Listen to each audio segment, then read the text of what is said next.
Gracias.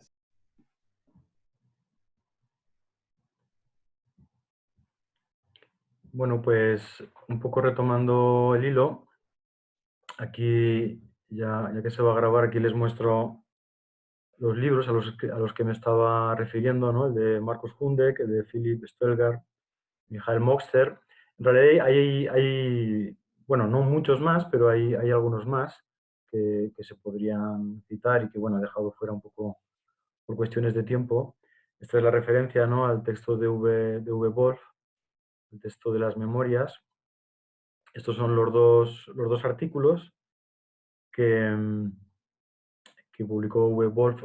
Bueno, de hecho publicó algún otro más, pero no he tenido acceso a ellos. Este del Benjamin Dahlke y Matthias Larman sobre los años de estudiante de Blumenberg, que se publicó en el 2017. La edición, ¿no?, que están haciendo de la tesis doctoral de Blumenberg, que se espera para el 2020. Y este es el de Jürgen Goldstein, ¿no?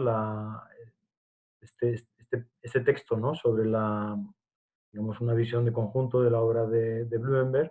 Aquí aparece, de hecho, la tesis doctoral que les mencionaba de Goldstein, de 1998, ¿no? Se llama El nominalismo y los modernos, sobre la constitución de la subjetividad moderna en Blumenberg y en Ockham. Y en lo que estaba ahora es presentándole este texto de Kurt Flass, ¿no?, de filósofo en Alemania, de los años 1945 a 1966.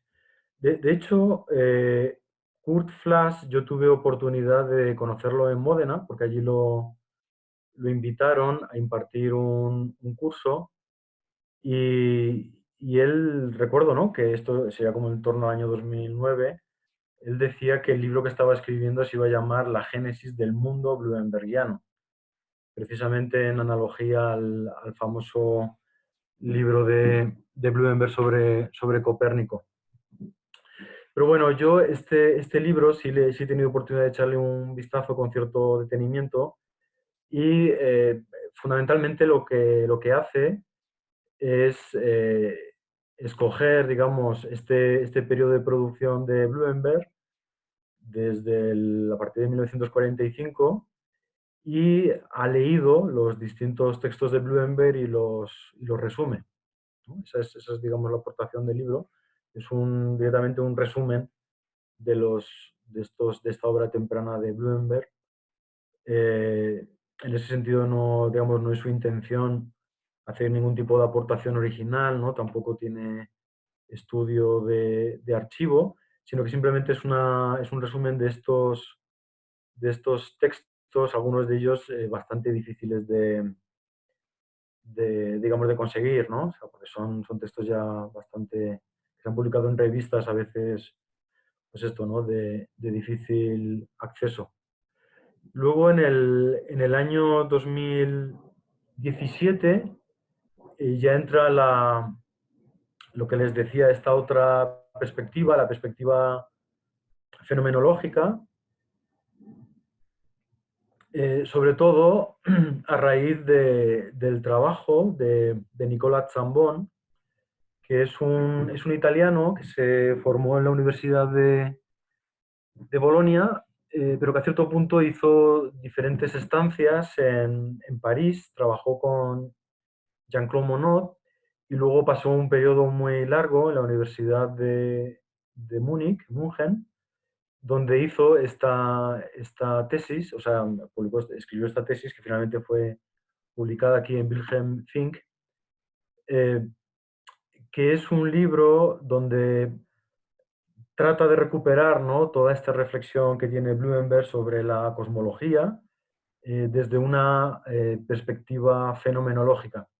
De hecho, es un libro, o sea, de nuevo, ¿no?, se le puede hacer un poco esta crítica de que fundamentalmente ha leído los textos de Blumenberg y los ha resumido, eh, pero este trabajo es el que le ha permitido, eh, a ver, es que tengo aquí un pequeño problema que no, ahora, es el que le ha permitido hacer un trabajo de edición, le ha permitido hacer un trabajo de edición, bueno, aquí me estoy saltando cosas, pero perdón por el desorden, un trabajo de edición,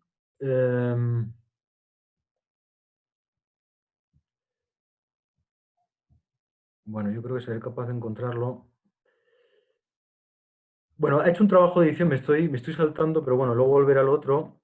Un trabajo de edición en relación con los escritos de fenomenología de Blumenberg entre 1981 y 1988.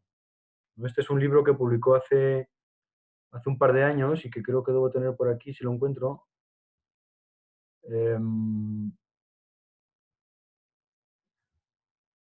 Este es, ¿no? Escrito sobre fenomenología. Aquí de nuevo se puede consultar el índice y este es un libro que no he trabajado mucho, eh, pero bueno, quien tenga, digamos, un interés por esta tradición específica de la fenomenología, pues que sepa que se ha publicado. Y de hecho, este mismo año, dentro de los libros prometidos, todavía no se ha publicado que yo sepa, está este otro, ¿no? Que se llama Realidad y Realismo, que de nuevo también se puede consultar el índice y recoge, bueno, este es un libro, podemos decir claramente de bricolaje, ¿no? O sea, hasta donde yo sé, en el Nachlass de Blumenberg ya no quedan, por así decir, eh, libros que el propio Blumenberg haya concebido en cuanto tal, ¿no? Sino que fundamentalmente lo que queda es la posibilidad de armar libros, ¿no? A partir de textos que o bien son inéditos o bien son de difícil acceso, y este claramente es uno de ellos, ¿no? Por lo que veo aquí, es un libro en el que recoge un artículo de Blumenberg que publicó, si no recuerdo mal, a finales de los años 60, entre los 60 y comienzos de los 70, que se llama el concepto de realidad antiguo y moderno.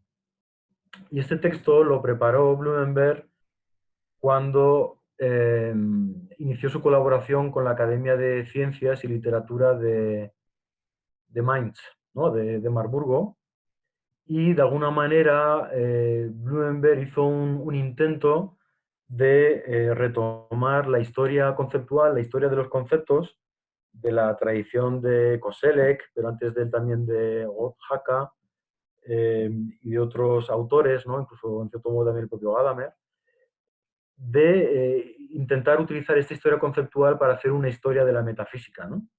Entonces, el caballo de batalla de Blumenberg es esta noción de concepto de realidad que luego retomará en otros trabajos, ¿no? Como uno que tiene sobre la cuestión de la novela, sobre teoría de la novela, donde propone diferentes conceptos de realidad.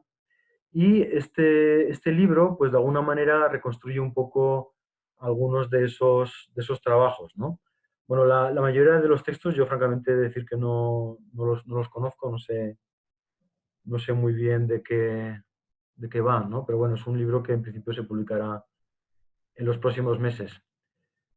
Y,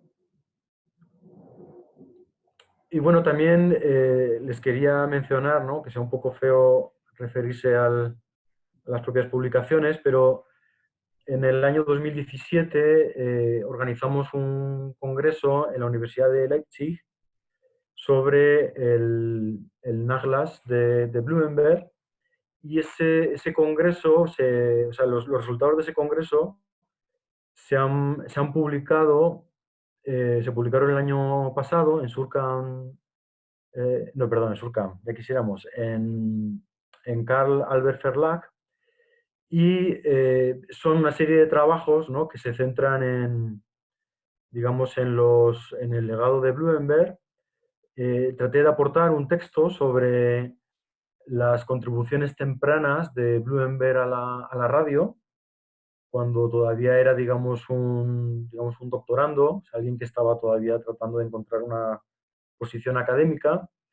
y fue Landgreve, Ludwig Landgreve, el mentor de Blumenberg, quien le dirigió su tesis doctoral y su trabajo de habilitación, quien le sugirió a Blumenberg que organizaran algún tipo de evento en conmemoración, bueno, un evento en homenaje a Husserl, ¿no? Pero entonces se cumplía una fecha redonda, creo que era de la muerte de Husserl. Entonces ahí Blumenberg tuvo la iniciativa de contactar a una radio local, y en esa radio local hicieron un programa nocturno en el que participaron, bueno, en el que se aportaron diferentes textos, ¿no? Entre ellos, por ejemplo, este jesuita que salvó el archivo de Husserl, el Van Breda, ¿no? Un padre católico jesuita. Entonces, esta pequeña intervención de Blumenberg en la radio, como homenaje a Husserl, dio pie a otras participaciones posteriores, eh, que se extendieron desde 1949 hasta el 55. Y entonces estos textos que preparó Blumenberg se conservan en el Nachlass y curiosamente algunos de ellos tienen forma de diálogos filosóficos. Por ejemplo, hay un diálogo muy curioso en relación con Santo Tomás de Aquino, con la obra de Nietzsche. Bueno, pues son esas contribuciones de Blumenberg a la radio. Este otro que escribimos en coautoría con Josefa tiene que ver con los ensayos de Blumenberg sobre literatura, sobre todo los que publicó en una revista de nuevo católica llamada Hochland, de 1952 a 1958. Y aquí un texto de Nicolas Chambon, de nuevo, al que me refería antes, muy interesante, en el que trata de hacer esa relación de Blumenberg con las obras de Husserl y de Heidegger, y concretamente hace este recorrido a través de los textos póstumos de Blumenberg, los textos inéditos, que le llevaron a descripción del ser humano, creo que se tradujo en Fondo de Cultura, o descripción del hombre, ahí me lo recuerdo, que es toda esta dimensión de la antropología fenomenológica, a partir de la cual Nicolás Chambon estuvo en condiciones de saber, ¿no?, que existían estos escritos tardíos de Blumenberg sobre la fenomenología, que él mismo hizo aflorar, ¿no?, y que está editando estos últimos años. Luego, este trabajo de Josefa, que es sobre las aportaciones de Blumenberg, los estudios, o no sé cómo llamarlo, ¿no?, las pequeñas reflexiones de Blumenberg sobre la cuestión del aburrimiento. Ella pasó una temporada muy larga también allí en el Nachlass de Blumenberg, y entonces se ha reconstruido estos textos, ¿no?, que se refieren a, digamos, a los trabajos que, bueno, no solo a los trabajos, sino también a los artículos de periódico, etcétera, que Blumenberg fue recopilando durante muchos años sobre la paleoantropología, ¿no? Todo aquello que se publicaba en la prensa alemana sobre estudios paleoantropológicos, Blumenberg lo recopiló y a través de ellos pues trató de hacer esa peculiar antropología fenomenológica. Luego le sigue un texto de Angus Nichols que también nos acerca un poco a la cuestión de la política, que lleva por título Blumenberg aplicado, la prefiguración y el caso del Brexit. Bueno, a esta cuestión tenía pensado referirme al final, pero quizás la puedo retomar ahora. Este es un texto también, un póstumo de Blumenberg, ya se publicó en el 2014, quizá ya lo conozcan, que lleva por título Prefiguración, trabajo sobre el mito político. El texto, que la verdad es una joya, yo no, creo que existen traducciones a otros idiomas, al francés y al italiano, si no me equivoco. En español creo que no ha salido. Fundamentalmente, Angus Nichols, quien también, por cierto, publicó un estudio muy minucioso sobre la obra de Blumenberg en relación con Goethe, con la cuestión del mito, y en colaboración con Felix Heidenreich, que es otro de estos estudiosos que se han centrado en la cuestión de la antropología fenomenológica y filosófica. Blumenberg, a cierto punto descubrieron que en el Nachlass de Blumenberg existía un capítulo inédito, o sea que Blumenberg decidió dejar fuera por distintas razones, que venía a completar esta obra tan voluminosa que es Trabajo sobre el mito, y que versa precisamente sobre lo que estos autores han llamado el trabajo sobre el mito político. Eh, Fundamentalmente lo que recoge el libro es, en primer lugar, una pequeña correspondencia entre Blumenberg y Götz Müller, que, si no recuerdo mal, era digamos, un estudioso alemán que hizo una reseña sobre trabajo sobre el mito cuando se publicó en Alemania en 1989, si no recuerdo mal, y que precisamente le vino a, por así decir, ¿no? Quizá le llamó la atención a Blumenberg, por decirlo de alguna manera, en la circunstancia de que Blumenberg no había hecho su aportación a la cuestión del mito político, ¿no? Entonces Blumenberg le respondió diciendo que efectivamente él tenía un capítulo sobre trabajo sobre el mito político que había decidido dejar fuera, ¿no? Bueno, esto yo francamente es un libro que leí hace años y no lo recuerdo al detalle, o sea, igual estoy explicándolo mal, pero un poco la reconstrucción que recuerdo era la circunstancia de que Blumenberg, a raíz de toda su experiencia, digamos, de persecución nazi, ¿no? Durante el Holocausto, eh, tuvo, digamos, una relación muy problemática con este tema del nazismo, de Hitler. De hecho, algunos biógrafos, ¿no? han contado, ¿no? esta circunstancia de que, digamos que Blumenberg sufrió una especie de estrés postraumático una vez que fue, digamos, encarcelado en un campo de concentración, a raíz de lo cual durante el resto de su vida ya no fue capaz de conciliar el sueño sin somníferos, ¿no? Es decir, hay un trauma, ¿no? que ahora se está empezando a conocer con bastante detalle, de que Blumenberg llevaba realmente mal esta experiencia que él había tenido durante este periodo, digamos, de acoso con el nazismo. Hay que recordar, ¿no? que su casa familiar, ¿no? fue destruida por los bombardeos de los aliados también, de que su madre murió, digamos, pocos meses después de que acabara la Segunda Guerra Mundial, también, digamos, asociado a un síndrome clínico de estrés postraumático. Entonces, en este capítulo, Blumenberg hace una reflexión en relación con Hitler y en relación con la manera en la que Hitler hacía un razonamiento analógico con ciertas figuras mitificadas de la historia, tipo Alejandro Magno, ¿no? y cosas así. Y fundamentalmente esta idea de prefiguración que propone Blumenberg en este texto es, por así decir, la contrafigura de un motivo antropológico que él había propuesto en algunos textos tempranos, y era esta cuestión de la necesidad de tomar distancia, tomarse un respiro. Eh, Esto lo ha trabajado muy bien César González Cantón en su tesis, lo que él llamó esta necesidad, digamos, antropológica de, en condiciones, digamos, de un estrés serio, la necesidad de, por así decir, dar una pausa, demorar, y creo que este es el punto, ¿no? Demorar la acción real, ¿no?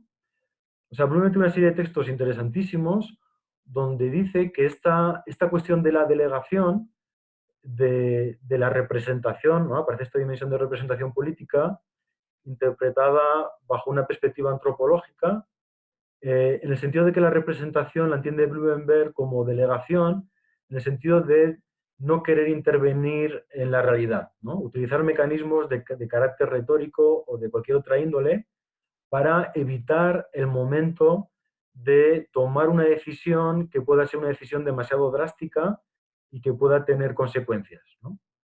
O sea, esta idea de que necesitamos, en cierto momento, darnos un respiro, es precisamente para no tener que enfrentar el absolutismo de la realidad, ¿no? Y de hecho la noción de absolutismo también es una noción política, ¿no?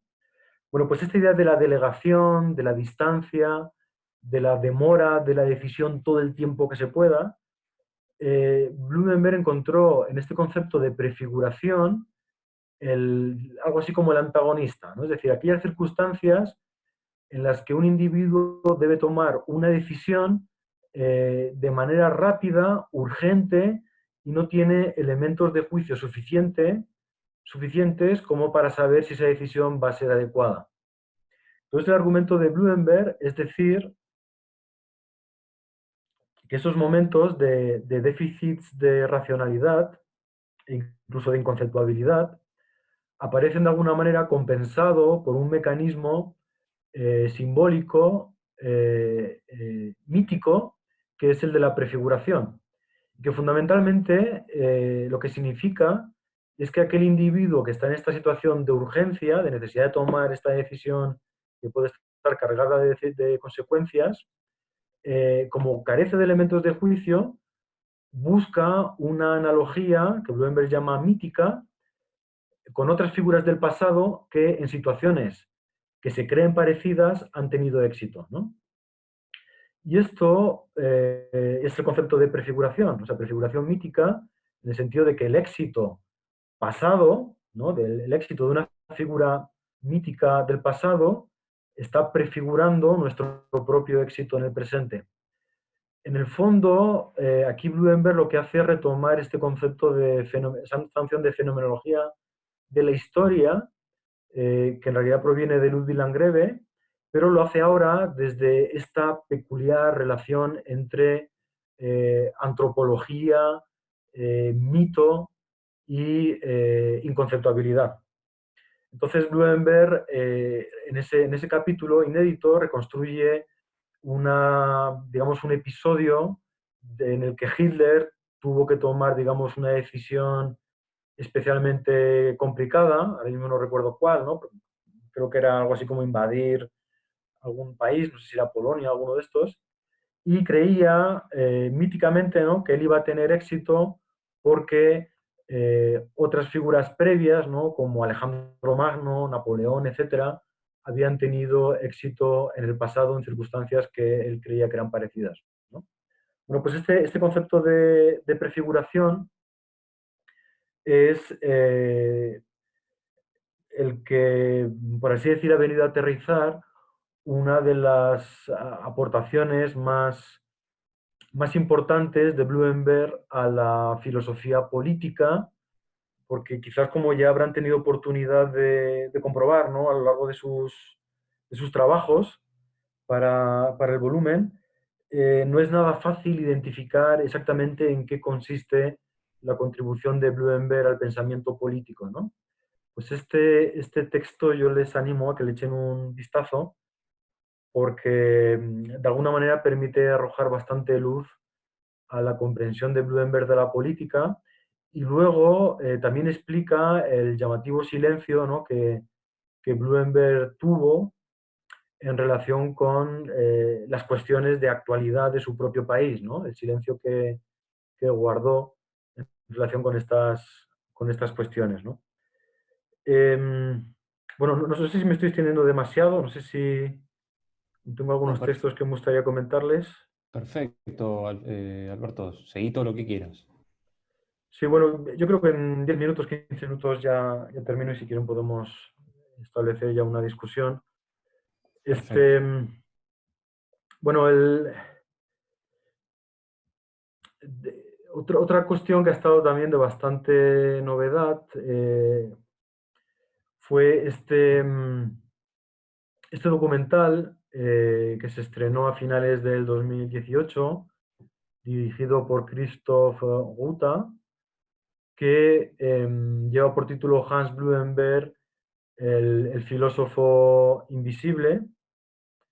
De hecho, este motivo de la invisibilidad es un motivo que puso en circulación en su momento Franz Joseph Betz, y el que fue su mentor, que ahora mismo no recuerdo. Bueno, a cierto punto, digamos, esta cuestión de filósofo invisible, etcétera, pues se insistió mucho en ello. Yo, francamente, creo que es un tópico, es un leitmotiv que de alguna manera ha sido superado, ¿no? Porque a raíz de la publicación de los textos del Nachlass ya realmente se sabe mucho, ¿no? De la biografía de Blumenberg. Pero bueno, de la manera que sea, es un documental que trata, bueno, yo solo no he tenido oportunidad de verlo, solo lo conozco por resúmenes.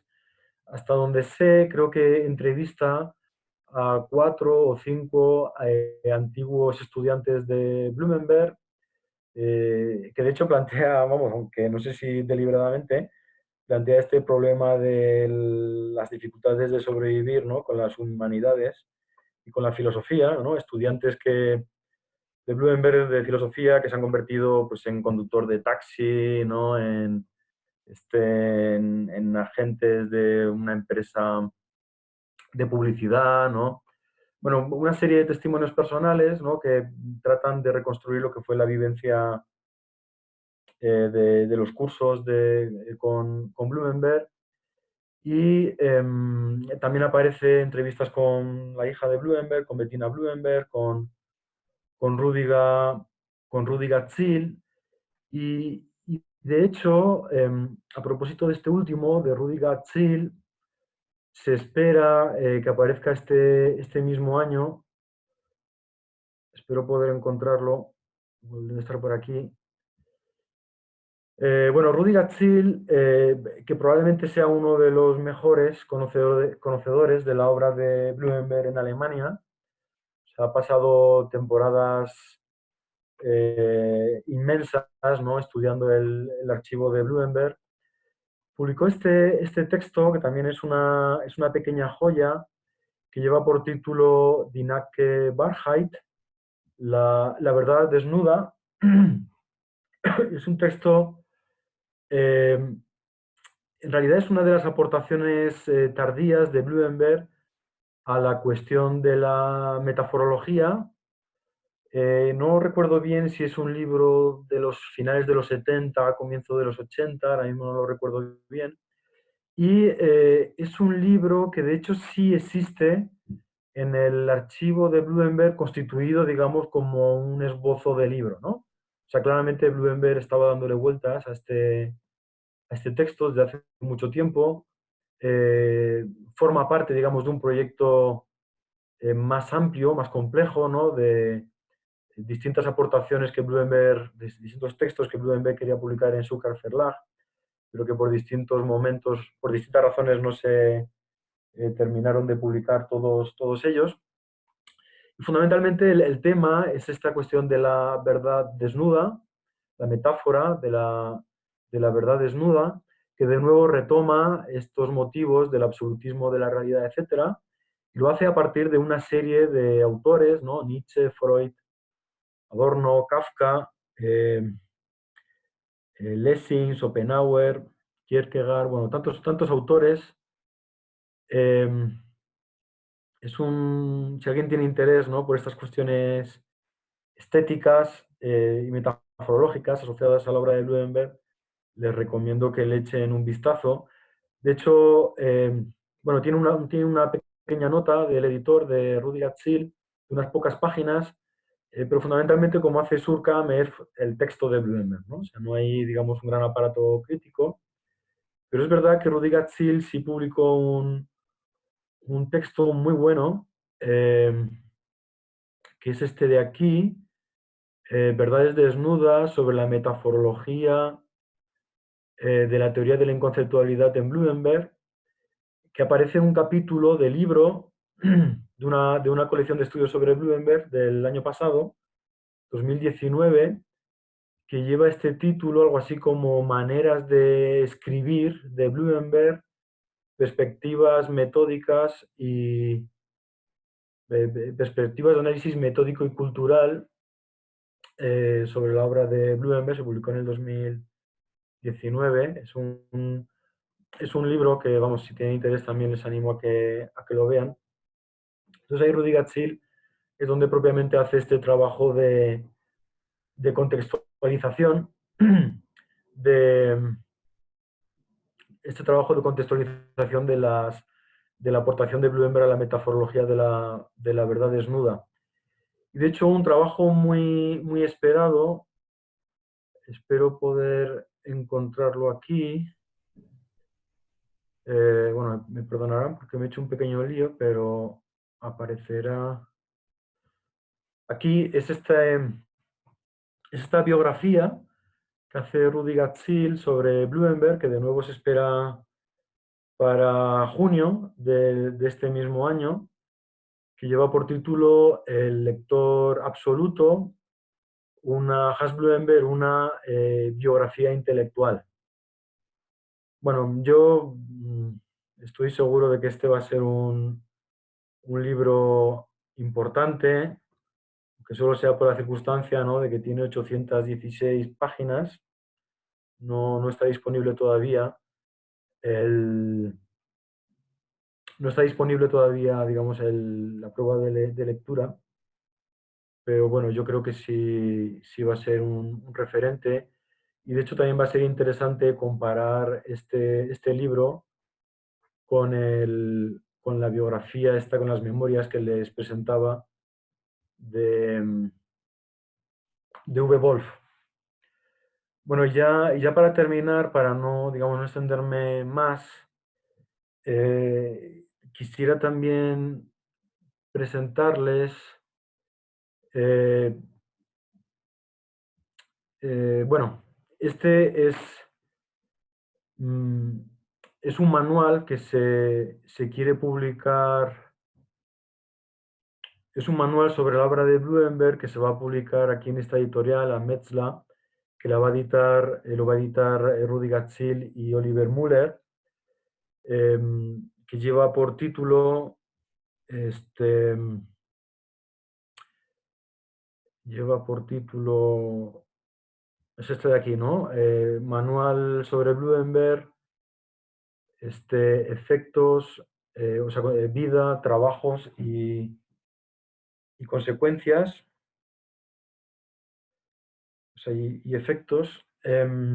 Bueno, estaba previsto que se publicara en el 2020, por toda esta cuestión de la pandemia probablemente se publicará en el 2021, y se encuadra en esta colección que tiene esta editorial alemana, Metzler, de escoger, bueno, pues diferentes autores, ¿no? Schopenhauer, Husserl, etcétera, y publicar libros, ¿no?, obras colectivas que aspiran a ser, digamos, una referencia en su campo, ¿no?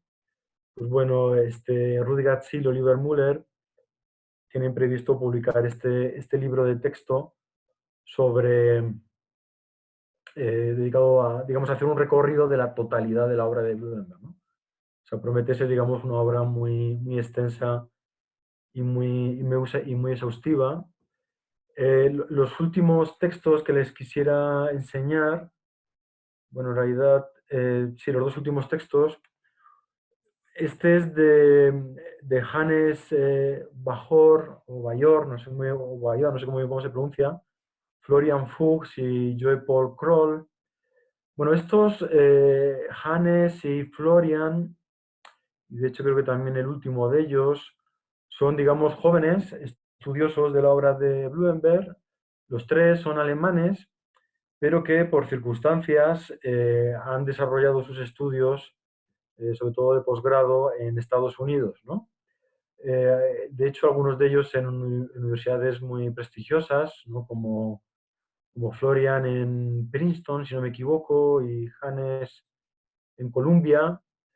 Y bueno, han encontrado este espacio en departamentos no sé cómo sea, en alemán sería Germanistik, bueno, en filología, departamentos de filología alemana, y han hecho este trabajo bien curioso de difundir la obra de Blumenberg que se conoce en Alemania, pero en el contexto estadounidense y sobre todo anglófono. Eh, entonces decidieron editar este libro, ¿no?, Hans Blumenberg Reader, que también de nuevo es un mamotreto, y que fundamentalmente lo que hace son traducir al inglés una serie de textos de Blumenberg que no se conocen en lengua alemana y de hecho se hacen, digamos, en algunos casos mucho más accesibles, ¿no? Porque a veces es un gran tormento tener que leer a Blumenberg en alemán. Incluso han editado, o sea, es una antología que recoge hasta textos bastante tardíos de Blumenberg y los articula a partir de esta triple categoría, ¿no? De historia, metáforas y fábulas, ¿no? Bueno, este es un texto, es una antología que hasta donde yo sé todavía no se ha publicado, pero que se espera que salga en breve. Y las dos últimas cuestiones, espero no haberles aburrido, que les quisiera mostrar es, bueno, la primera de ellas, aquí me he perdido un poco, es, bueno, aquí no lo he dicho, pero esta es la página web de Nicolas Chambon y aquí menciona que para el 2023 está prevista la publicación en Surkamp del trabajo de habilitación de Blumenberg, la distancia ontológica, una investigación sobre la crisis de la fenomenología de Husserl. Y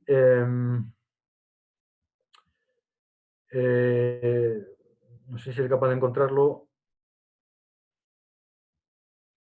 Este, bueno, solo les quería mostrar que, bueno, no lo encuentro, pero se lo puedo mostrar aquí. Este es otro texto, es un poco una curiosidad, más bien.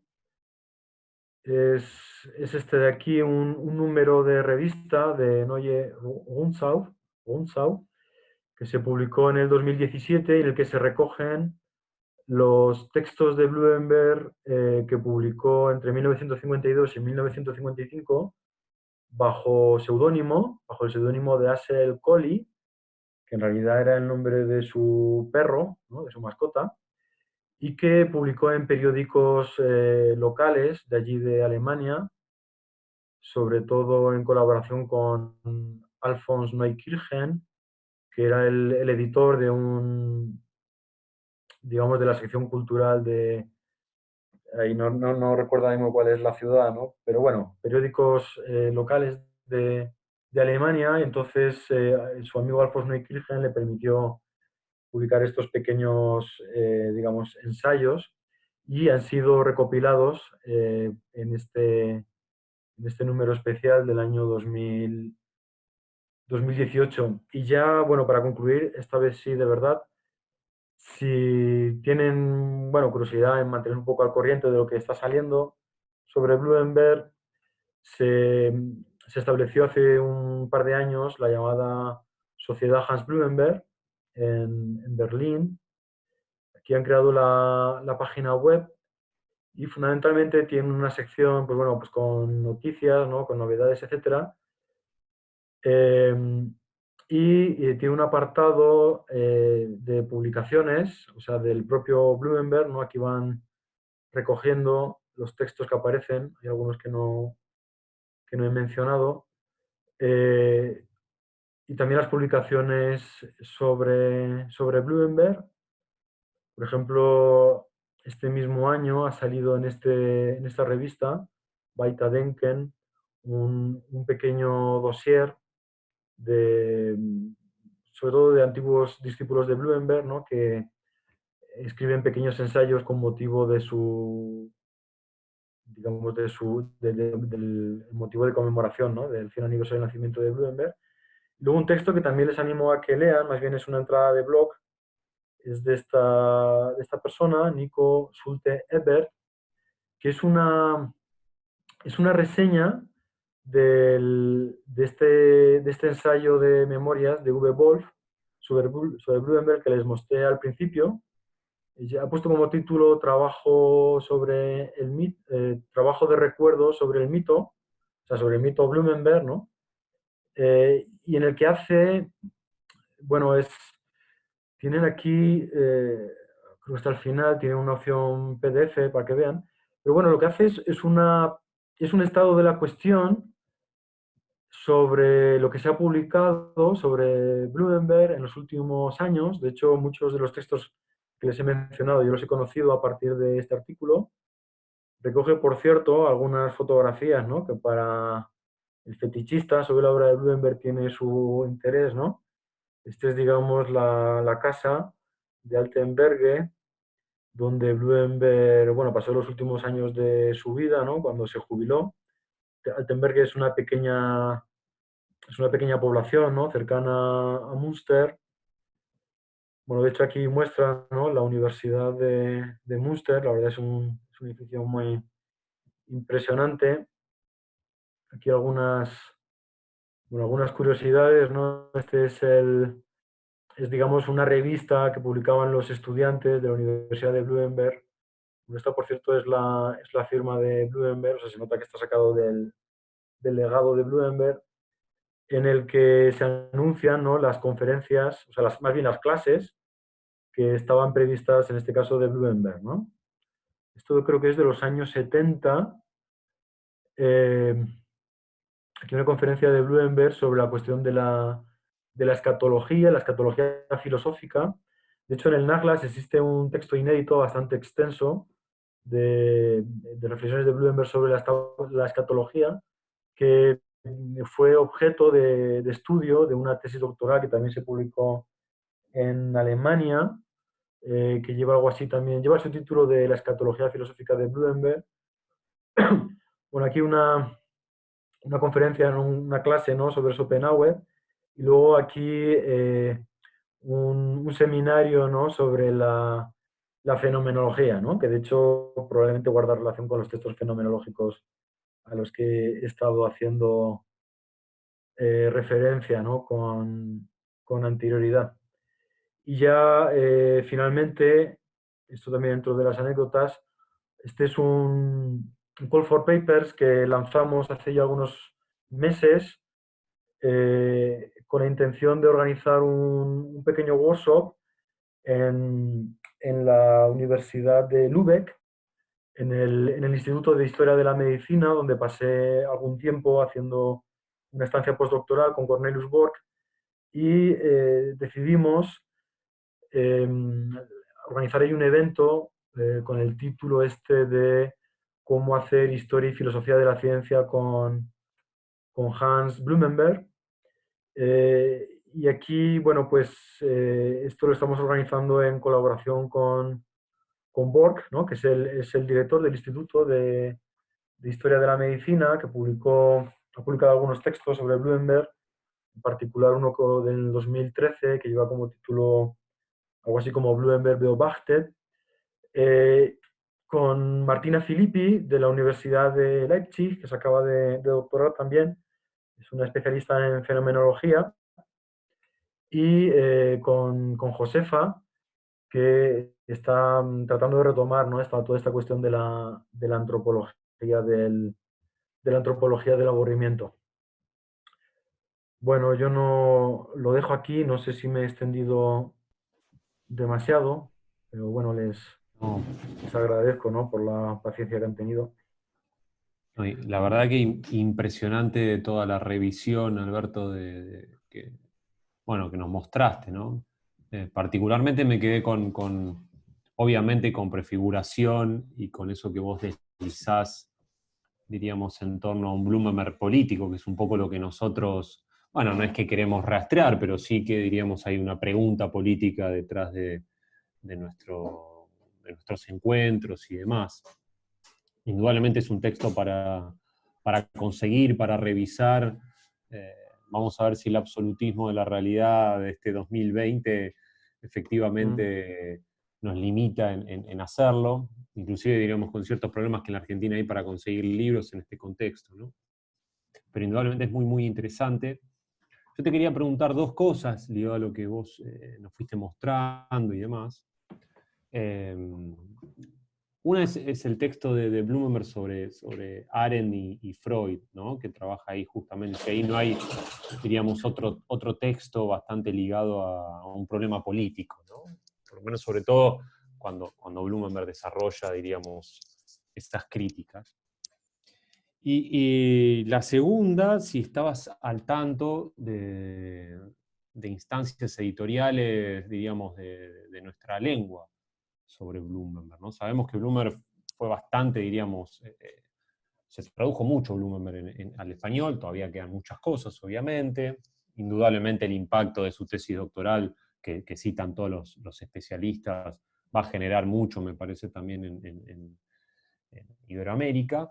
Pero si conocés si se están preparando en otros lugares, sea España o sea Iberoamérica, textos sobre Blumenberg o traducciones de Blumenberg.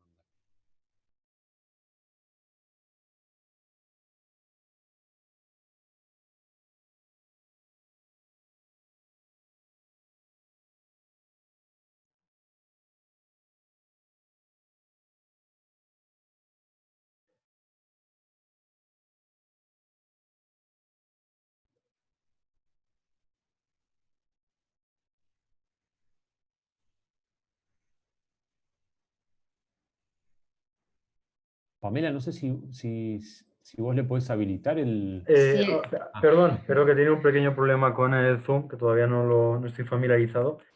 La primera pregunta, no sé si me la puede repetir, Ricardo, que no la no, he... no, que pensando, digo, en prefiguración, ¿no? Ese texto que vos marcás y esa ausencia también, ¿no? Un texto que no fue publicado y esa ausencia deliberada de Blumenberg de no publicar ese texto, diríamos, sobre el mito, Hitler, todo su trauma.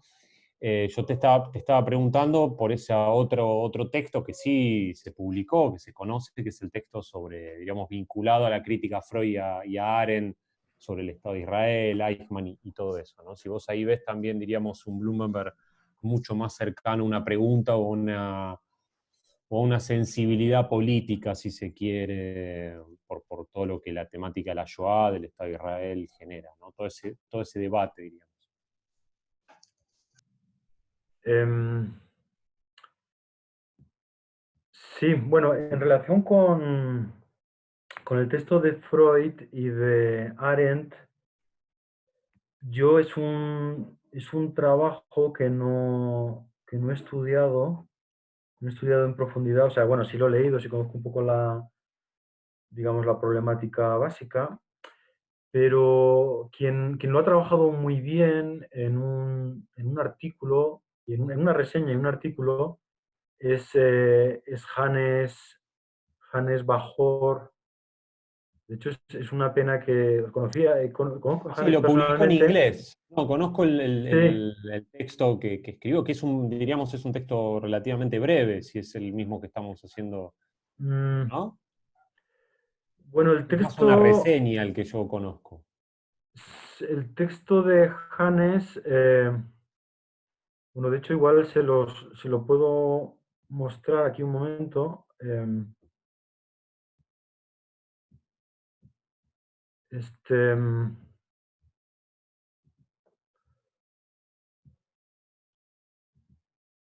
bueno, esto es para que vean un poco el trabajo de mi propio archivo.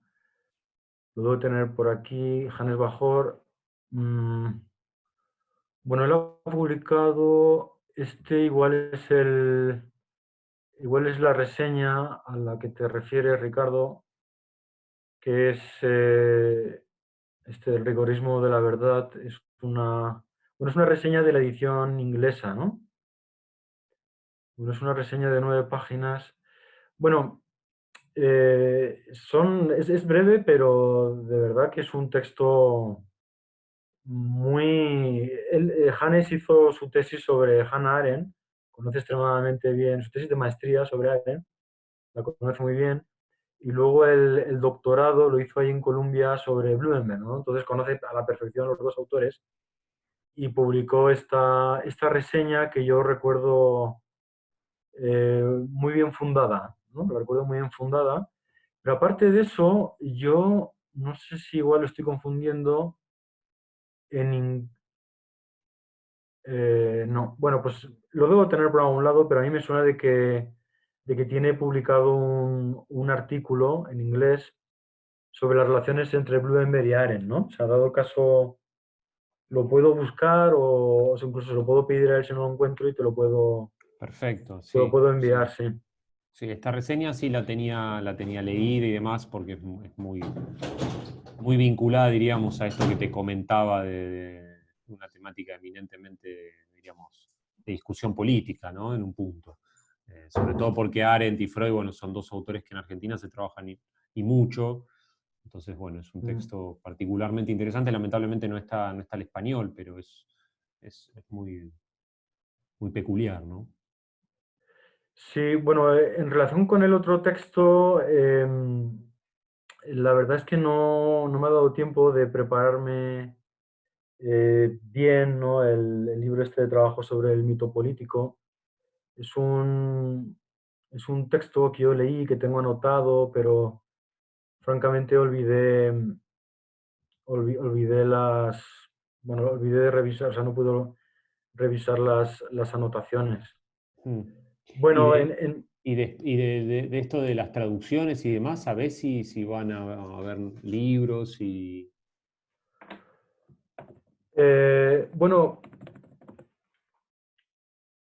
sobre traducciones, yo lo poco que sé es que en lengua española se publicó bueno, en realidad se reeditó, o sea, más bien se hizo la reimpresión de Paradigmas para una metaforología, en el año 2018, de, de Jorge Pérez de Tudela Velasco. Bueno, el texto, este libro yo sí lo he tenido entre las manos y Jorge Pérez de Tudela simplemente añade una pequeña nota de una página, ¿no? Una página y media, pero no hace, digamos, un nuevo estudio especializado, ¿no? Sobre Blumenberg.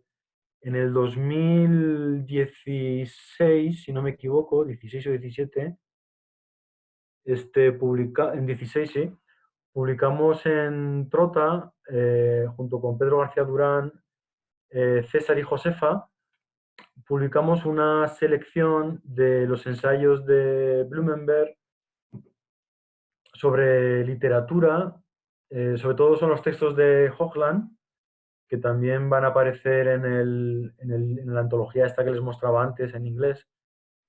Y recogemos también algunos textos posteriores y algún pequeño fragmento del Nachlass. Bueno, es un texto breve, ¿no? De unas 160 páginas, pero francamente, más allá de estos dos textos de Trota, no tengo noticia. Bueno, puede ser, ¿no? Que se estén publicando en otros sitios cosas sobre Blumenberg. En Italia sí fueron muy activos durante algún tiempo, sobre todo en esta editorial que se creó en Sicilia, que publicó teoría sobre la inconceptuabilidad, que yo sepa está disponible en alemán y esta edición italiana. Está en francés también. Es Y que en vos hiciste la francés, reseña, ¿no? Vos hiciste la reseña del texto sí, italiano de la edición. el texto italiano, sí.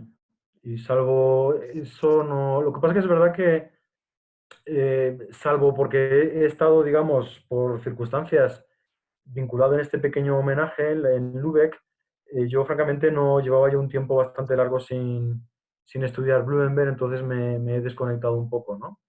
Es posible, ¿no? Que existan otros muchos textos que sean de interés, ¿no? Que yo conozca, tanto en Alemania como en otros países, ¿no? Incluso en lengua española, seguro. Yo estoy trabajando en la traducción de las cartas entre Schmidt y Blumenberg, entonces en cuanto esté lista una primera versión más o menos aceptable, se las puedo mandar. Genial, genial. Que también está el italiano, ¿no? Pero bueno, sería muy bueno que esté al español. Yo no sé, Alberto, si te estamos exprimiendo, si tenés un tiempito más para, bueno, que surjan preguntas de estos que nos mostraste, o mismo, si te parece, comentar algunas preguntas que tenemos sobre tu texto para el volumen, que lo leímos todos con mucha atención y placer. Contanos vos cómo estás, con total confianza, después de esta revisión que preparaste, que la verdad que es muy enriquecedora. No, pues por mi parte bien, no estoy cansado. Si quieren podemos continuar un poco más. Prepárate Si ahora, no, porque dijiste que no estabas si no están, cansado. están Ahora, fatigados. bien, bueno, no sé, chicos, chicas, si quieren preguntar mismo, bueno, por estas cosas que contó Alberto, sino por también algunas cuestiones puntuales del texto que nos mandó para nuestra compilación. Una pregunta que más de la exposición de Alberto de ahora que del texto que leímos. ¿Puede ser?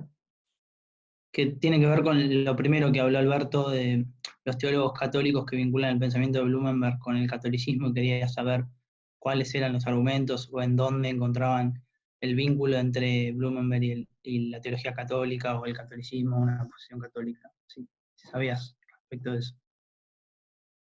Em, bueno,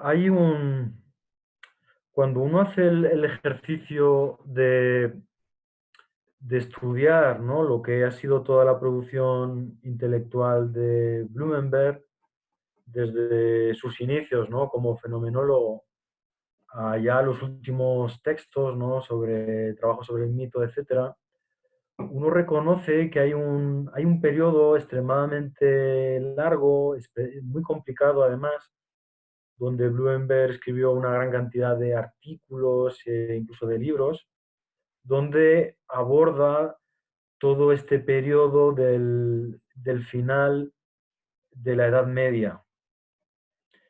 De hecho, el famoso libro de 1966, de la legitimidad de la modernidad, donde plantea toda esta problemática de la secularización, es la culminación de esos trabajos que hizo Blumenberg sobre historia de la filosofía medieval. O sea, Blumenberg trató de hacer una nueva interpretación filosófica de la modernidad a partir de este debate sobre la secularización, precisamente porque tenía todo este legado por detrás.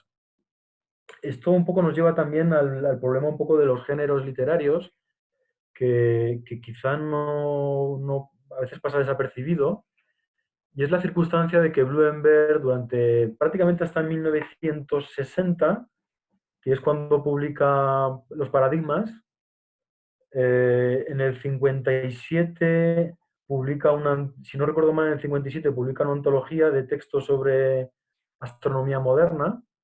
Bueno, pues desde 1957 hasta 1940, esos 17 años, Blumenberg fundamentalmente publica artículos.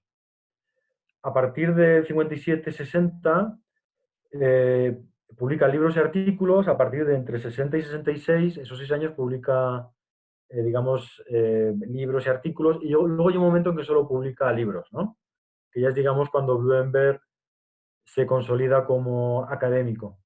Pues bueno, esta cuestión de la aportación de Blumenberg a la teología fundamentalmente está en esos artículos que son preparatorios para sus libros y concretamente para la legitimidad de la modernidad. Por resumir mucho, es que es una cuestión muy complicada, ¿no?, pero por resumir mucho, Blumenberg se centra en la Alta Edad Media, ¿no?, en la filosofía de la Alta Edad Media, que es un momento de crisis de la escolástica.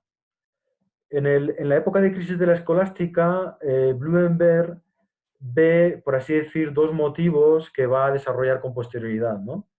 El primero es la cuestión de la certeza. Dice Blumenberg, la alta escolástica, sobre todo con la gnosis tardía, con el dios del absolutismo, lo que representa es una crisis epistemológica, que es justamente donde se enmarca la obra de Descartes, ¿no? Dice, la obra de Descartes en el fondo es una consecuencia de esta crisis escolástica de la Alta Edad Media, donde por una parte aparece este problema de teoría del conocimiento, que a Blumenberg le ha venido interesando desde sus estudios sobre la fenomenología de la tesis doctoral, y luego con la cuestión del nihilismo. Este motivo del nihilismo, Blumenberg en realidad lo tomó en los años inmediatos a la posguerra, porque él creía que en esta problemática del nihilismo se podía interpretar lo que él llamaba algo así como el espíritu de la época, ¿no? Entonces, estos dos elementos, la crisis que él está experimentando, ¿no? A partir de la Segunda Guerra Mundial, ¿no? Cuando intenta consolidarse como profesor, que cree que en el nihilismo está la clave interpretativa de su tiempo, lo ve que considera que es analógico, ¿no? Hay que acordarse que después de todo es un fenomenólogo, hace una fenomenología de la historia y dice que hay una relación funcional entre la crisis nihilista contemporánea y la crisis que experimentó la Alta Edad Media.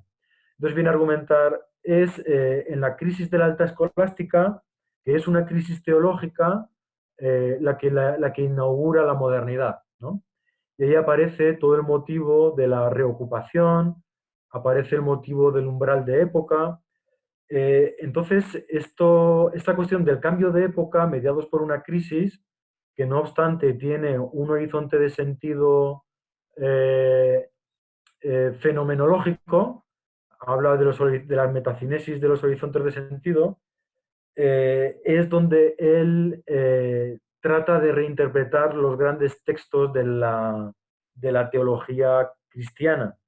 Bueno, la teología cristiana, San Agustín, Lactancio, ¿no? Los padres de la Iglesia, pero también en la teología protestante, que sobre todo tendrá, digamos, una mayor centralidad en la historia que él elabora sobre la astronomía copernicana. O sea, Blumenberg habla de la recepción que los teólogos protestantes hicieron de la doctrina copernicana.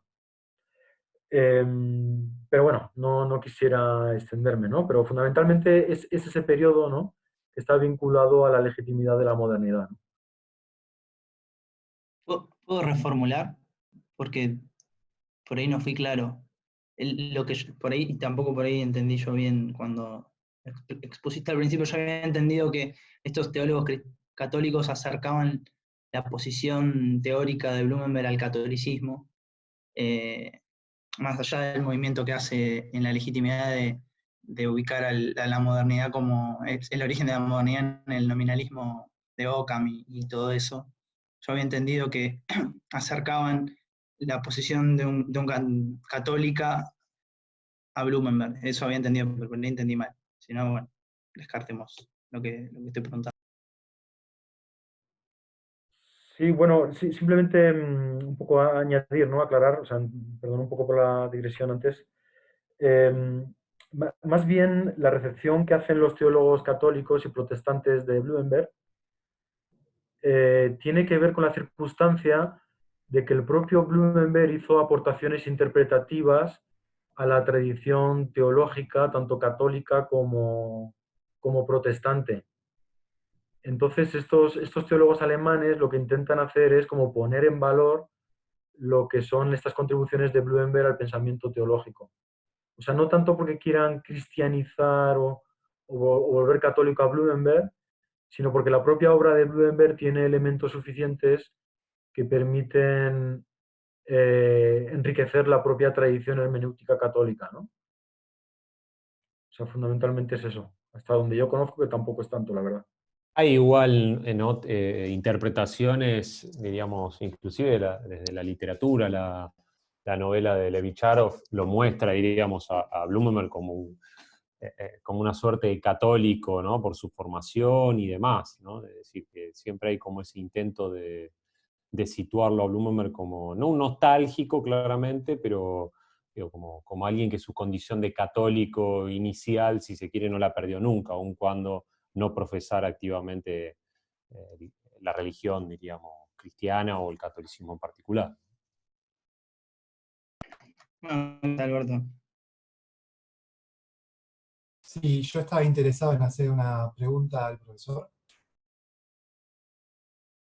Antes que nada, Alberto, muchas gracias de vuelta por participar de acá de esta conversación y por haber estado tanto tiempo mostrándonos las novedades editoriales, como también por tu texto, el que nos remitiste, que la verdad lo que muestra es una erudición enorme en cuanto a los temas trabajados, tanto en la parte de Blumenberg como en la parte que uno ve de lo que tiene que ver con la economía y en específico con la economía ecológica.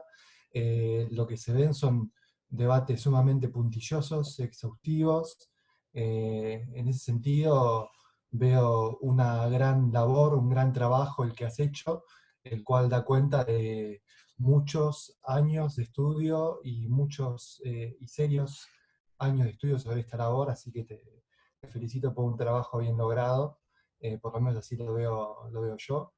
Y mi pregunta era en particular, yo no puedo hablar mucho del asunto de la economía porque no me considero un experto, sino un lego más sobre el asunto, pero sí sobre la parte de Blumenberg en relación con el tema al cual vos te abocás, que te referís en la página número 3 a que las metáforas tienen dos funciones, una que vos describís como constructivo-figurativa y otra como crítico-destructiva. En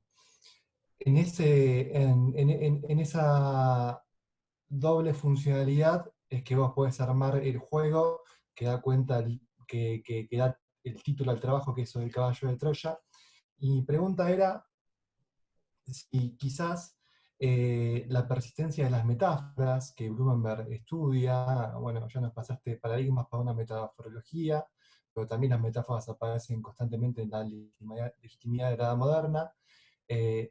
Si al fin de cuentas esas metáforas neoclásicas, como en tanto que metáfora, son inevitables que aparezcan independientemente de el lugar, la función en el ámbito en que uno quiera ponerlas, como en este caso de la economía neoclásica. Es decir, si aún hablando, perdón, de economía ecológica, si aún uno hablando de la economía ecológica, ¿es evitable o no que aparezcan estas metáforas propias de la economía neoclásica? Y si aparecen, ¿es capaz de que estas metáforas subviertan su contenido, su función, para que no remitan a un ámbito, a un espacio neoclásico, y en cambio sirvan para otro tipo de pensamiento económico, en este caso el que propones vos, de tipo ecologista? Esa sería como mi pregunta en relación a esta propuesta que haces vos de la doble funcionalidad de las metáforas.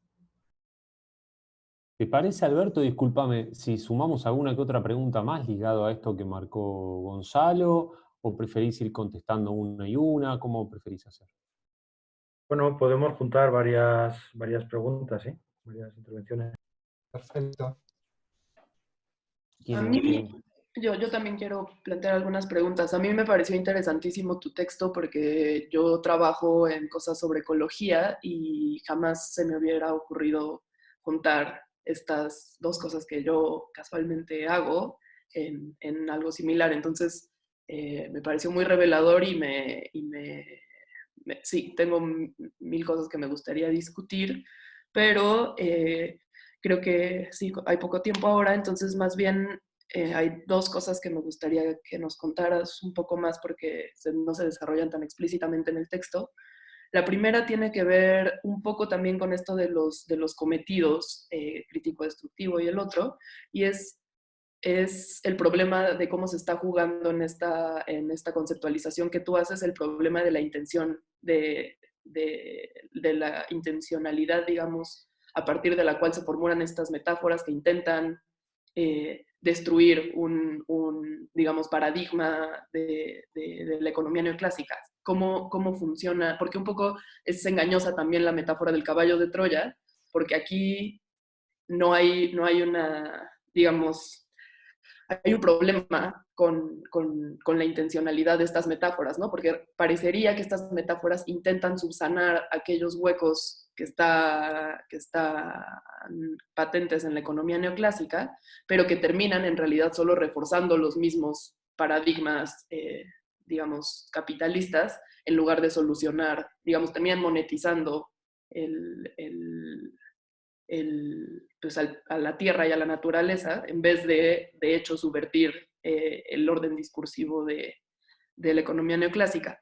Entonces, no hay una intención de engañar a nadie para luego tomar Troya. Digamos, aquí no están ganando los saqueos de ninguna forma. Entonces, y ese problema se relaciona con la intencionalidad, porque claramente en términos de análisis metaforológico, tiene muy poco sentido reducir a las intenciones de un sujeto o de una persona concreta, la forma en la que se articulan estos distintos paradigmas lingüísticos, ¿no? Pero sí me parece que presenta un problema para este caso en específico. Entonces me gustaría que nos contaras un poco de cómo estás pensando este problema.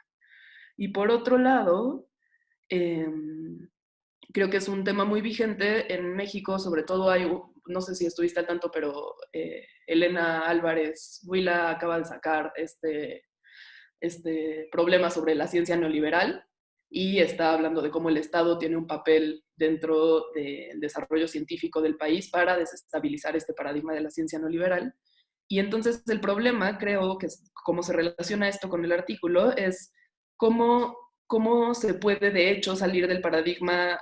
El problema es el paradigma instrumental de la relación entre el hombre y la naturaleza, y estas metáforas que tú estás analizando intentan subvertir el orden, pero terminan solo reforzándolo. Entonces,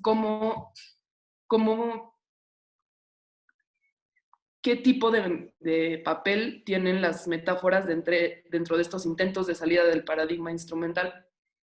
¿Qué opciones hay dentro de las propuestas de reformulación conceptual o metafórica en la ecología para salir de esto? Porque tú señalas todos los problemas que este intento tuvo en la última página del artículo, pero ya no se desarrolla mucho más, ¿no? Solo se apunta que estas metáforas terminan siendo caballos de Troya.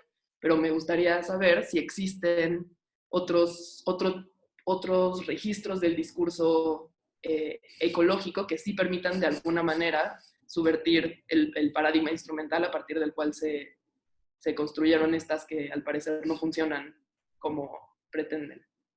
Entonces esas dos cosas me gustaría que nos contaras un poco. Y también saber de dónde salió esta idea de cruzarlo para analizar problemas de ecología y economía, y si se está trabajando esto en algún lado actualmente. ¿Querés que sumemos alguna otra, Alberto, o preferís contestar estas? Pues como quieran, como quieran. No sé si quizá una más, una, tres. Bueno, ¿alguien más quiere agregar algo? ¿Patu? ¿Me escuchan? Alberto, básicamente yo tengo dos preguntas. La primera alude a una faz normativa, siempre pensando en tu texto, ¿no?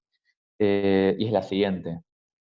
Hay, creo, en el ejercicio de mi lectura, hay una suerte de apuesta normativa que nunca se explicita del todo, pero que no obstante me parece transversal a todo tu texto, está en tu texto, y es, digamos, una crítica a la financiarización de la economía, una crítica que alude, por más allá de sus problemas, a la ecología política, a la ecología crítica como instrumento de la crítica. Quería saber si efectivamente es así, si está esta apuesta normativa. Y en segundo lugar, quería preguntarte sobre la siguiente cuestión. En el marco de la introducción, vos aludís a una suerte o haces una suerte de segmentación de la obra blumenbergiana en tres etapas distintas. La primera de ellas relacionada a la metaforología como instrumento al servicio de la historia de los conceptos. La segunda, creo, si estuve atento en la lectura, alude a una idea de la metaforología como analítica de la experiencia, ya no al servicio de los conceptos, sino al servicio de una teoría de la experimentación, de qué es la experiencia propiamente dicha.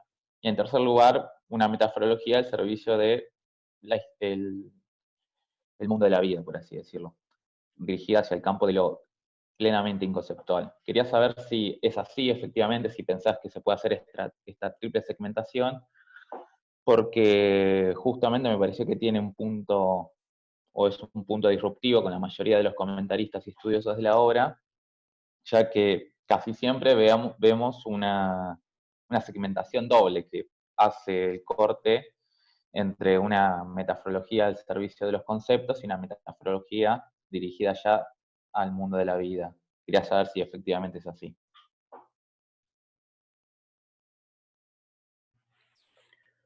Bueno, pues muchas gracias, ¿no? por las preguntas, ¿no? Y por las consideraciones. Quizás lo primero que me gustaría mencionar es que este capítulo que preparé para el volumen se enmarca dentro de un proyecto de investigación sobre la historia de la economía ecológica. Y este proyecto de investigación, en lo que intento hacer es, desde el punto de vista metodológico, servirme por una parte de la metaforología de Blumenberg, ¿no? Estudiando algunas metáforas, y por otra servirme de la llamada epistemología histórica de las ciencias, ¿no? Sobre todo de la tradición alemana. En ese sentido, bueno, esto es, digamos, como un gran insulto en el contexto de los historiadores, pero intento hacer una especie de historia intelectual de la economía ecológica a partir del uso de metáforas, pero también a partir del uso de otra noción que es la de estilos de razonamiento, en este caso estilos de razonamiento económico. En ese sentido es donde he planteado este pequeño motivo de las metáforas epistémicas, ¿no? Por llamarlas de alguna manera, en el sentido de que, siguiendo un poco el propio planteamiento de Blumenberg, no todas las metáforas son iguales, justamente por eso él identifica esos distintos paradigmas. Entonces hay una cierta funcionalidad de la metáfora que está ligada a la producción de conocimiento y, en este caso, a la producción de conocimiento científico o conocimiento económico, que es un poco a lo que me estoy dedicando últimamente. Y en el caso específico de la economía ecológica, que es, digamos, una heterodoxia dentro de las ciencias económicas, es llamativo que en algunos episodios, en el proceso de formación disciplinar de la economía ecológica, aparece el uso de ciertas metáforas que tienen una función epistemológica que no solo es figurativa o constructiva, tal como lo plantea Blumenberg en algunas ocasiones, en algunos de sus paradigmas, sino que parece que deliberadamente tiene una función destructiva para tratar de erosionar sistemas conceptuales que ya están bien establecidos y que en este caso, en el caso de la economía, se refieren a la economía neoclásica, que es, digamos, la tradición mainstream, ¿no? En ese sentido, una serie de autores que son precursores de la economía ecológica hacen uso de estas metáforas y, como es habitual, ¿no? Dentro de la historia de la ciencia, es un uso de metáforas que en realidad no son percibidas como metáforas, ¿no? Sino que fundamentalmente se utilizan como conceptos, pero que justamente esa indefinición es la que permite que, desde el punto de vista de la representación, sean extremadamente fértiles porque abren, digamos, nuevos espacios de significado o de significación, ¿no? Y esta es la manera en la que yo encuentro para vincularme con la tradición de la epistemología histórica, que trata precisamente de estudiar la historicidad de las categorías científicas y de los objetos de la ciencia, ¿no? Entonces, en relación con la pregunta, con el planteamiento que me hacía Gonzalo sobre la inevitabilidad de las metáforas,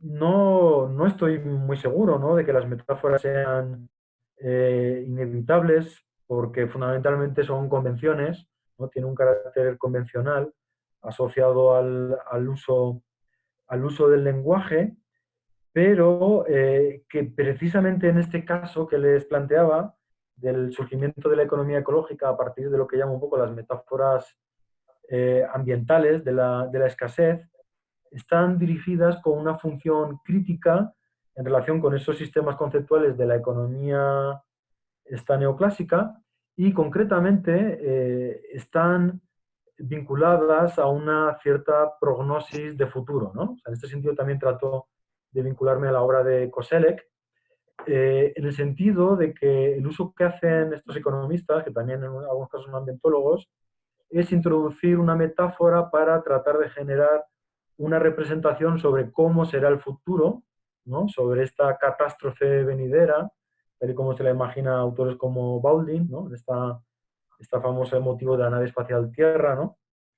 En ese sentido, que la nueva catástrofe venidera que permite vislumbrar esto de la huella ecológica, capital natural, etcétera, permite ejercer esa función crítica de los viejos sistemas conceptuales de la economía neoclásica y además dan la oportunidad para producir esa innovación conceptual que permita generar, digamos, un esquema interpretativo conceptual alternativo, ¿no? En ese sentido, también en el texto hago referencia muy de pasada a la propia tradición que existe dentro de las ciencias económicas, de la historia, de las doctrinas económicas, de una serie de autores que ya habían advertido la presencia de metáforas de la retórica, ¿no? De las ciencias económicas, y muy notablemente la obra de Philip Mirowski, donde fundamentalmente viene a decir que la economía neoclásica es el resultado de una gran mímesis de las ciencias del siglo, finales del siglo XVII y XVIII, ¿no? Que es donde aparece todo este surgimiento de esa estructura, digamos, de equilibrio de mercado, precios de equilibrio, etcétera, ¿no? Todo aquello que caracteriza la economía neoclásica contemporánea, ¿no? Todavía en uso.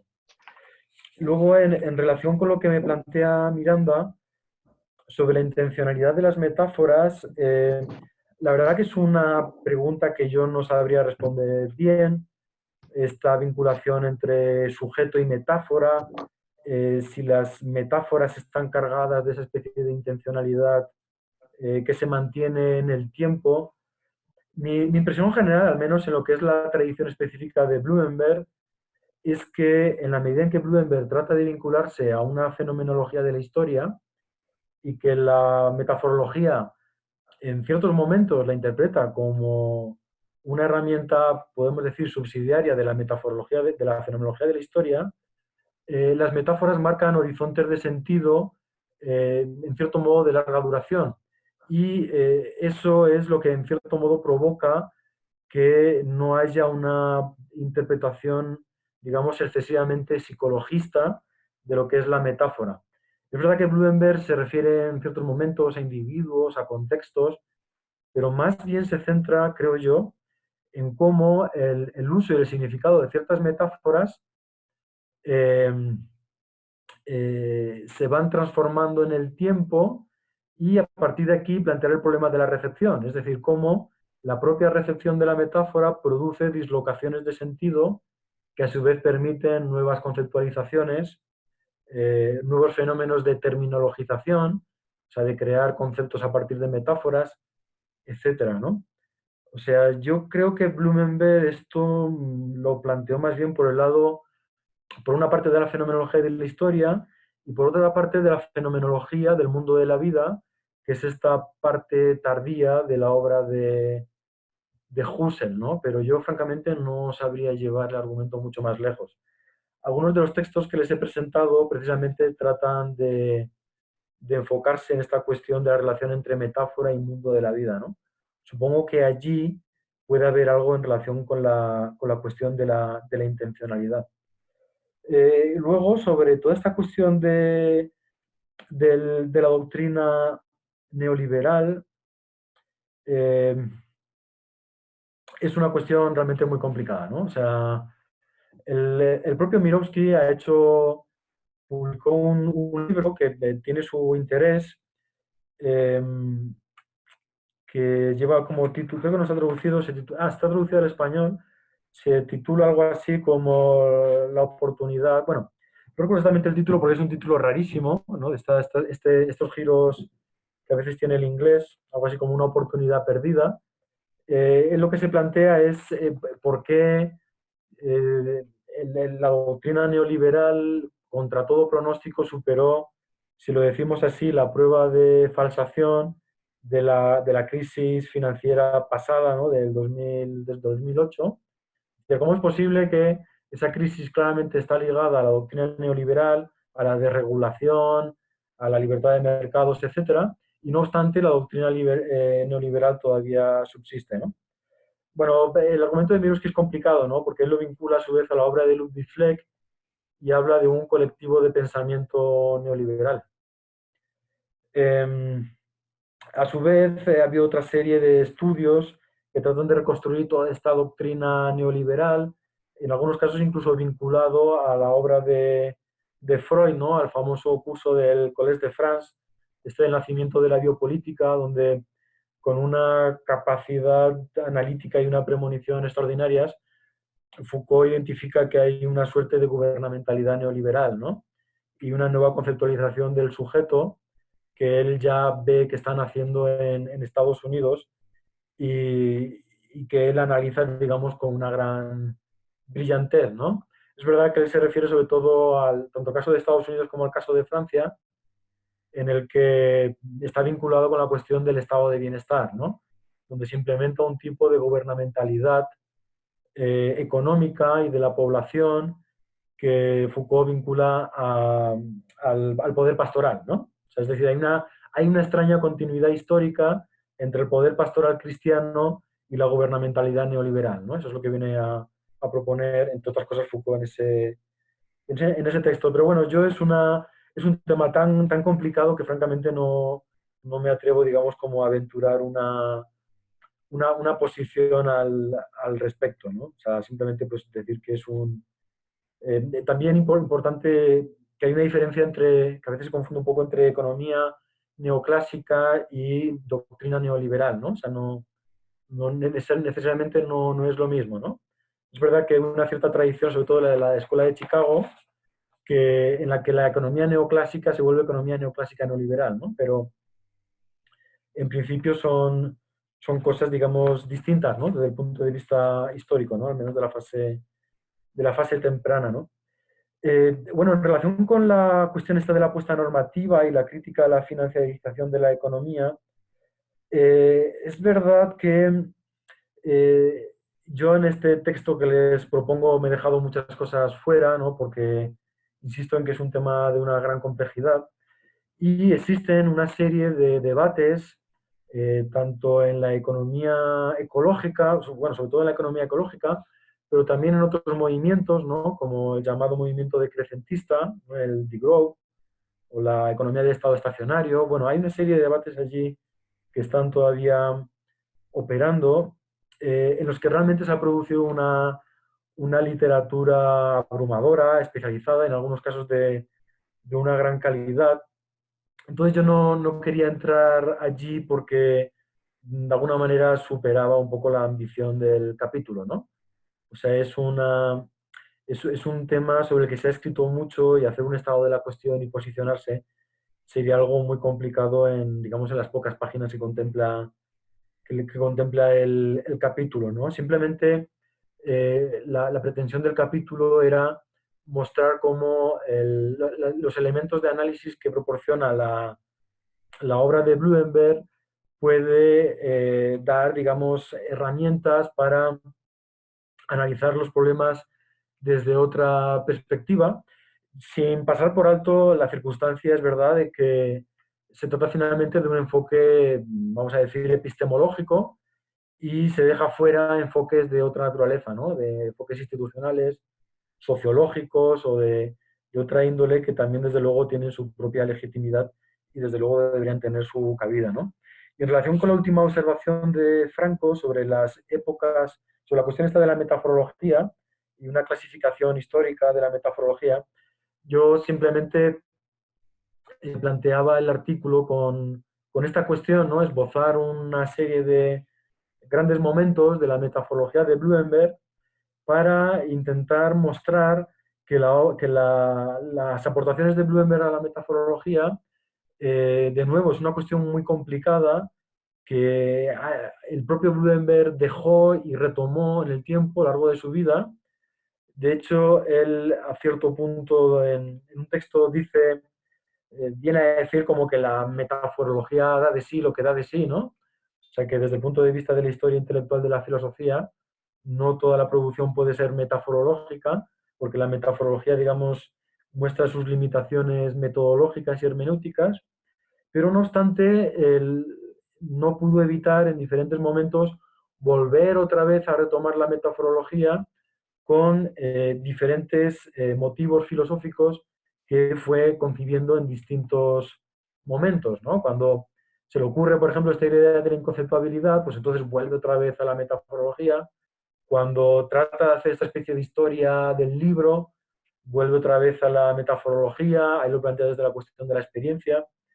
Y esta clasificación, desde luego, es muy discutible, esta clasificación que propongo, pero simplemente era para intentar posicionarme en relación con la propia obra de Blumenberg, ¿no? Es decir, que específicamente lo que voy a tematizar es la cuestión de las funciones epistemológicas de las metáforas y trato de sugerir un paradigma que Blumenberg no identifica en cuanto tal, que es la cuestión esta de la medición, el problema de la medición que aparece en Filosofía de la Ciencia, para decir que estos casos de estas metáforas ambientales de la economía ecológica, a los que me refiero, fundamentalmente son intentos de diseñar lo que los autores llaman una métrica biofísica, ¿no? Para evaluar cuál es el impacto de la actividad humana y específicamente de la actividad económica en el medio ambiente, ¿no? Y una cosa que me parece muy notable desde la perspectiva de la epistemología histórica es cómo surgen metáforas en el seno de este problema que es estrictamente técnico de establecer una serie de indicadores físicos sobre el impacto ambiental de la actividad económica. Entonces, raramente ahí aparecen metáforas que no son identificadas como metáforas, que sirven precisamente para un ejercicio de representación y de innovación conceptual, también crítico, y además esas metáforas son, digamos, terminologizadas, ¿no? O sea, son terminologizadas a partir de un ejercicio de medición, ¿no? Por eso justamente lo llamo metáforas métricas, ¿no? Bueno, no sé si he respondido y tengo la impresión de que me he extendido mucho, pero bueno, si tienen alguna otra observación que hacer, alguna pregunta. Hacemos una rondita más, si les parece, y vamos concluyendo. Yo voy a tomar primero yo la palabra, perdón que me otorgue me auto-otorgue ese derecho. Una cuestión, digamos, muy puntual. A mí me parece muy potente la idea de recuperar una metaforología o utilizar todo este potencial tan complejo de la metáfora para pensar una arista de una disciplina como la economía, entre otras cosas, porque le recuerda a la economía un pasado que no siempre la economía quiere recordar, ¿no? Que es esa dimensión, diríamos, de una economía política, una economía, digo, de la economía política ligado a la vida de los seres humanos, esa dimensión, si se quiere, propia de los primeros economistas, si se quiere, modernos. Mi pregunta, que más que una pregunta, diríamos, es un elogio en el sentido de lo que vos propones, porque uno podría decir que la metáfora utilizada en ese sentido crítico, ¿no? Frente a algo que se quiere, diríamos, desbancar, termina mostrando toda la sedimentación que existe en torno a esa metáfora, ¿no? Hay algo muy Blumenbergiano que, bueno, en definitiva la metáfora tiene una vida propia que escapa a la posibilidad, diríamos, del uso controlado, si se quiere, del intelectual o del académico. En ese sentido, mi pregunta era, toda metáfora guarda un caballo de Troya, ¿no? Es decir, digo, como pregunta, ¿vos creés, Alberto, que en definitiva toda metáfora guarda un caballo de Troya? Es verdad que no puede ser universalizable a esto que vos hacés, a cualquier otra discusión disciplinar o epistemológica, pero digo, no hay algo ahí de la metáfora que necesariamente hay algo que se le escapa siempre y que pone en jaque un orden de sentidos, pero que también, digo, se autonomiza en un punto, ¿no? Se le escapa de las manos al investigador, si se quiere, ¿no? Eso de mi parte. No sé si alguien más quiere hacer alguna pregunta y vamos concluyendo después de que Alberto nos comente qué les parece. Yo más en general, si queda un poquito de tiempo, quería preguntarte, Alberto, desde este acercamiento que vos proponés, que me parece innovador y potente, pero también sorprende, entender un poco más cómo fue la trayectoria tuya para llegar a este análisis, a pensar las metáforas económicas / ecológicas desde la metaforología de Blumenberg, y también si pensás un poco más bien en los límites de la metaforología de Blumenberg, es decir, hasta dónde no se puede llegar con ella, cuáles son digamos, los puntos ciegos que por ahí en estos años de investigación y de tus lecturas has encontrado, si es que hay algún hallazgo que te interese y que quede tiempo para comentar.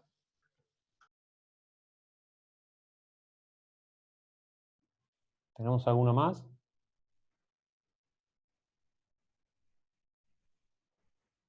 Bueno, Alberto.